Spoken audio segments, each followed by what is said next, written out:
Greetings of the day. And today I'm going to present a video content on presentation skills. Let me share my screen.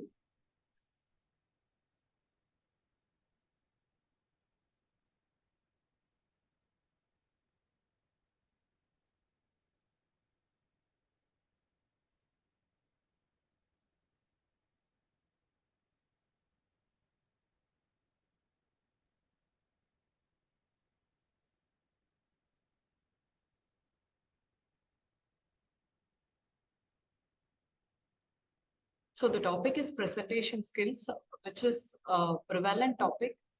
And when it comes to presentation, it is there in our identity. We need to present for each and every activity.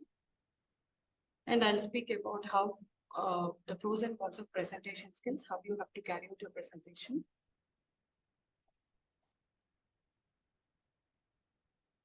So when it comes to the definition of presentation, they are the skills required to deliver engaging and effective presentations. It is a form of communication to which a speaker delivers information to the audience. So without audience, there won't be any purpose for presentation, right? So we deliver to a targeted audience. They may be general audience or they may be particular audience targeted groups. And holistically, there are two kinds of presentation. One is extempore and another one is impromptu. Extempore presentation means when a topic is given for you to prepare and you prepare it and present it, it's called extempore. Another one is called impromptu, which is called on-the-spot presentation. When a topic is given on the spot and you are able to present it without preparation, it is called impromptu.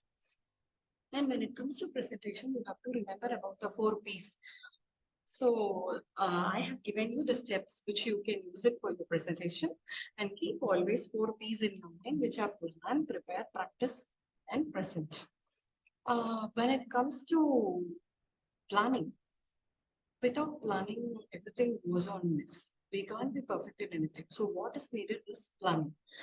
And when doing your presentation, you have to keep all these in mind. One is the aim of the presentation. Why do you do presentation? For whom the presentation? How you will get the presentation? For that only, I've given the key as 5H and 5 WH and 1 H question. 5 WH goes on with why, what, when, etc. And 1 H is how.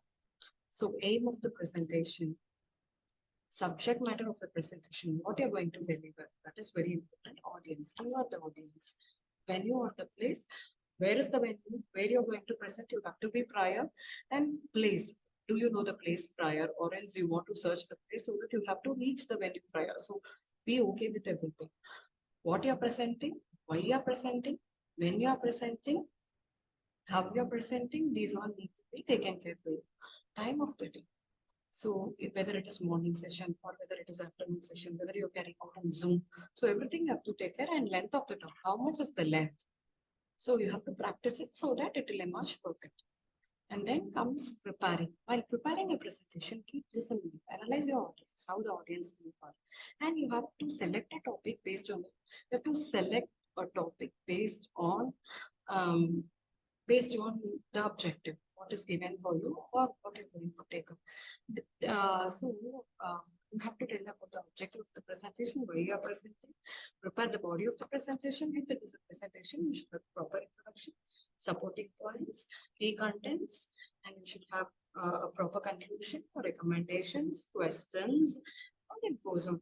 Prepare the introduction and conclusion is very important. So after the conclusion, you have to recapitulate your presentation and practice. So this is like the third phase of presentation. And whatever it is, if it is the practice, it makes you perfect. As it goes on with the adage, practice makes you perfect. So rehearse out loud when it is a presentation, which you're going to take up some interview. So what you do, the prior day, you stand in front of your mirror and gauge yourself, how you're presenting. Rehearse out loud, try audio and video recording, practice in front of your friend or mirror, as I told you. Have short notes in your hand. You can't keep everything on your mind. So you tend to forget something. So better have something on your hand if you tend to forget. Avoid annoying habits. Annoying habits like somebody will use their pens the tic-tac sound of the pen, or somebody will tap the table. So these are all annoying habits which shouldn't be carried out during presentation. You can use props, especially PPT, which helps a lot. And it has been followed for so many years, though Prezi is there, though so many tools are there. PPT is user-friendly. And body language in attire. This is most important because your attire determines you. So you have to see on to it whether you are in a professional attire. You have to see on to your facial expression, whether you are carrying a perfect eye language, like see eye contact, see everywhere audience side, and carry out gestures, postures, eye contact, position, and where you stand. That is very important. Whether you stand at podium or you take a walk around, you come back to the podium. So what is important is your position. So appearing in neat, clean, and appropriate attire says a lot about it. Wear something which makes you feel comfortable. So that's very important. Do not wear tight fabric or which shows you very gaudy colors and all.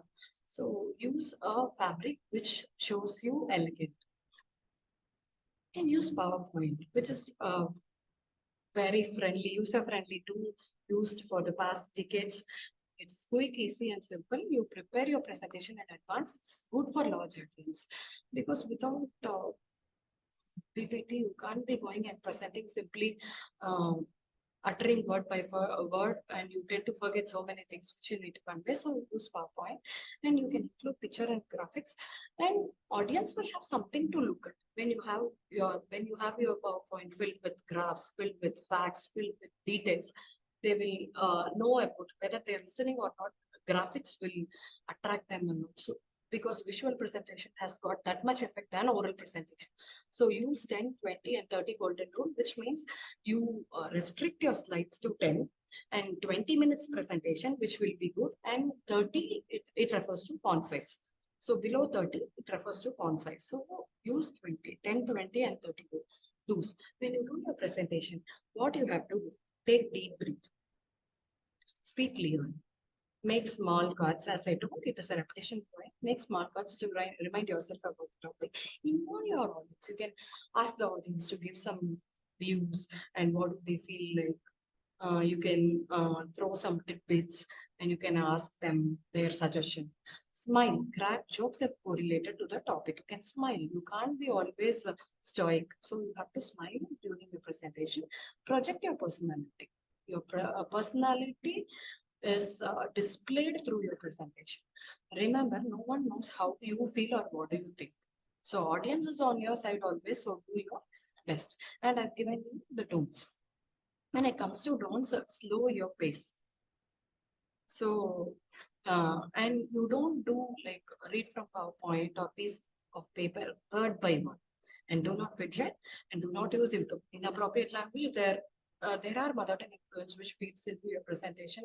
You are like, you can say, acha, so do not use inappropriate language, especially your mother tongue influence. MTI refers to mother tongue influence. Single-mindedness should be there. You shouldn't be partial, focusing on particular set of students or audience, and you have to be generalized in your presentation.